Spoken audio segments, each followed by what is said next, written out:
அன்பார்ந்த அனைவருக்கும் என்னுடைய நெஞ்சார்ந்த வணக்கம். ஞான ஒளி இரா பாண்டியன். விமானத்தை சுத்தம் செய்யும் பணியால் ஒருவன் விமானத்தை சுத்தம் செய்து கொண்டிருந்த போது விமான ஓட்டியின் அறையையும் சுத்தம் செய்து கொண்டிருந்தான். அப்பொழுது அவனுக்கு ஒரு புத்தகம் ஒன்று கிடைத்தது. அந்த புத்தகத்தின் முதல் பக்கத்தை புரட்டினான். இந்த சிவப்பு நிறை பட்டனை அழுத்தினால் விமானத்தின் இன்ஜின் ஸ்டார்ட் ஆகும் என்று எழுதியிருந்தது. அதை அழுத்தினான். உடனே விமானத்தின் இன்ஜின் ஸ்டார்ட் ஆனது. இரண்டாவது பக்கத்தை புரட்டினான். இந்த நீல நிற பட்டன் அழுத்தினால் விமானம் நகரத் தொடங்கும் என்று எழுதியிருந்தது.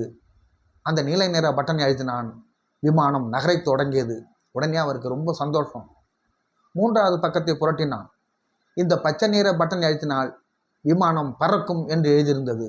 அதன்படியே பச்சை நிற பட்டன் அழுத்தினான். விமானம் பறக்க தொடங்கியது.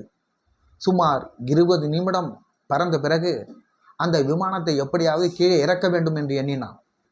அப்பொழுது 4வது பக்கத்தை புரட்டினான். அப்பொழுது அதில் என்ன தெரியுமா எழுதியிருந்தது?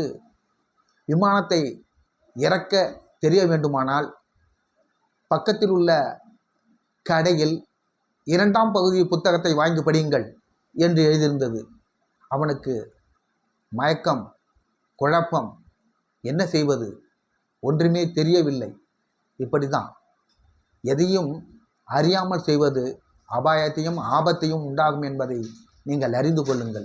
எதையும் முழுமையாக தெரிந்த பிறகே செயல்பட வேண்டும். இல்லை என்றால் நமக்கு ஆபத்தோடு அபாயமும் நேரிடும் என்பதை மறந்து விடாதீர்கள். இது உங்களுக்கு பிடித்திருந்தால் சப்ஸ்கிரைப் பண்ணுங்கள், லைக் பண்ணுங்கள், ஷேர் பண்ணுங்கள். நன்றி.